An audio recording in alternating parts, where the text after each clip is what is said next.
All right, you guys, this is lesson 3. You're almost there. If you've already done the forehand series, and this is lesson 3 of the backhand series, you guys are almost good to go, right? You should be, by the end of this video, again, if you've already done the forehand series, by the end of this video, you guys should be good to go, feeling pretty comfortable rallying from the baseline with a friend, a partner, or an opponent, whatever. And that's the idea, that's the goal, that's what we want, is for you guys to get out here and enjoy this game without spending a bunch of money on hiring somebody like me to be there on the court with you for $60, $70, $80 an hour.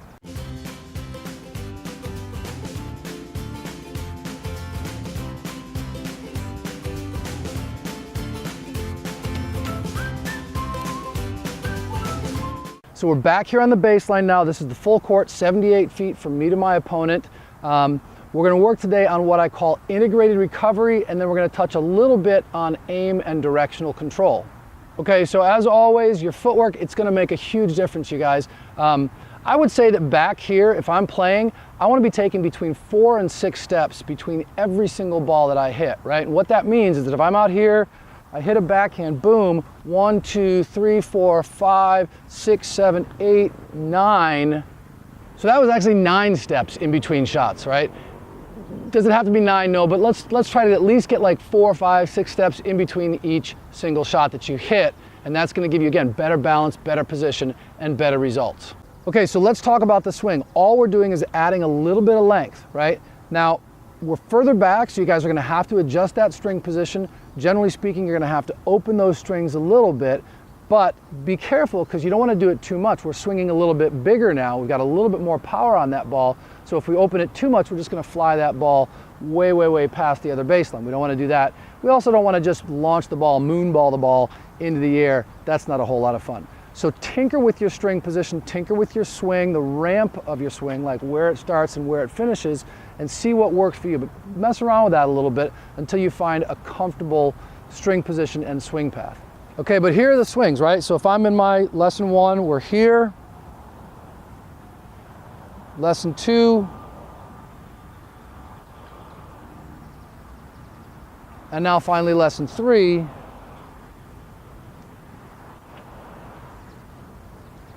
Okay, remember, we're keeping that left hand in control. That's what's going to really drive this shot. I don't want you guys pulling through with your right hand because it can get really wristy and really snap that racket around, which is it's going to mess up that linear swing we talked about in lesson 2. So keep that left hand in control and use your right hand kind of to stabilize and maybe to steer a little bit.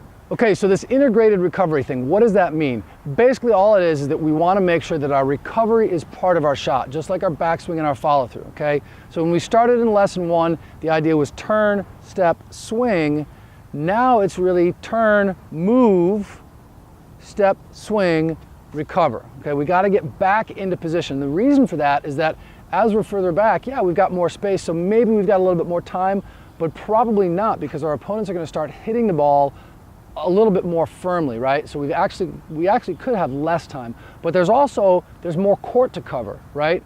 So when we're in a smaller court, we're up there on the service line, we don't have to move as quickly because there's not as much space. But now we got all this space. There's a huge area for us to cover. So that recovery becomes crucial in terms of getting us back into position, balanced, and ready to hit our next shot. All we're going to do is we're going to step out, hit our shot, and then slide back into place. That's it, okay? I don't want you guys to run out, then turn around, run back, and then turn around. Like, clearly that's not gonna work. We don't have time for that, okay? So what I want you guys to do is I want you to think about, after you hit your shot, get yourself squared up. That means facing your opponent or wherever that ball is coming from, right? So get squared up, ready for your next shot, and then shuffle back to the middle of the court. We'll keep it at the middle for now. That's not exactly where it's going to end up being as we progress, but for now, middle of the court. But you want to shuffle your way back to the middle of the court as best you can with your eyes and your body and everything facing your opponent. So again, I'm going to come out, hit my shot, boom, recover, back into position. And you notice I may hit a shot, you know, further into the court, but I still have to recover back here behind the baseline, okay? And that's huge, you guys. A lot of times what I see is we do a really good job of stepping into our shot, boom, and then we never recover. And you guys are gonna watch this. I'm gonna get real close to this camera in a second because I'm hitting and recover. I don't move back, and I hit, right? Camera's out of focus because I'm so close. The whole thing is you've got to make sure that recovery is not just left and right, but it's also up and back, okay? So let's hit a couple of these real quickly, maybe just one. So I go out, turn, step, swing, recover, and I'm back into position. Now what you want to notice is that I'm going to finish that swing, right? So I come out,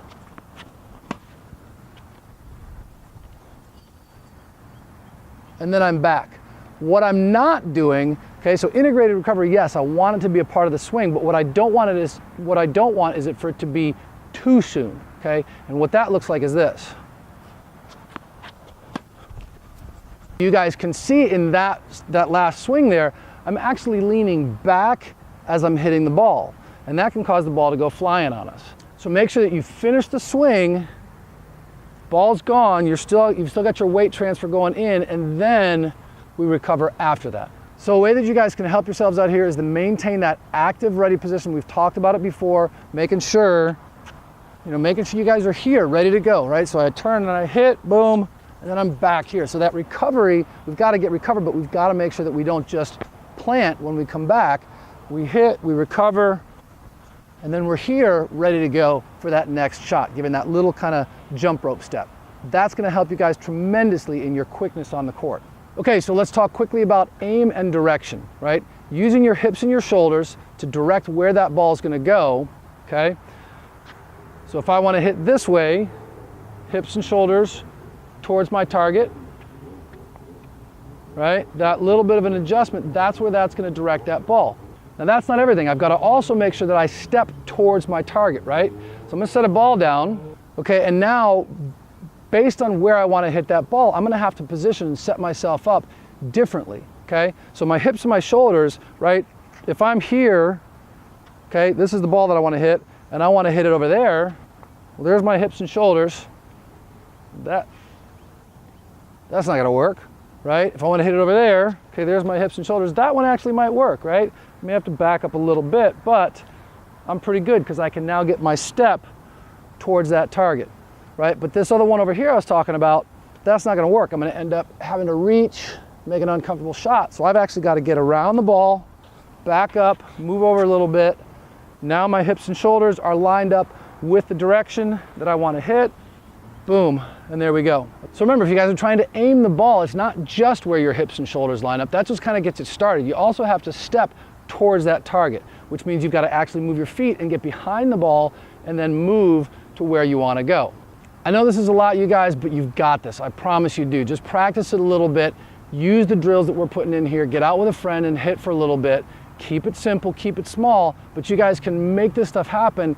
And within a pretty short amount of time, you should be able to rally from the baseline pretty comfortably and really start enjoying this game.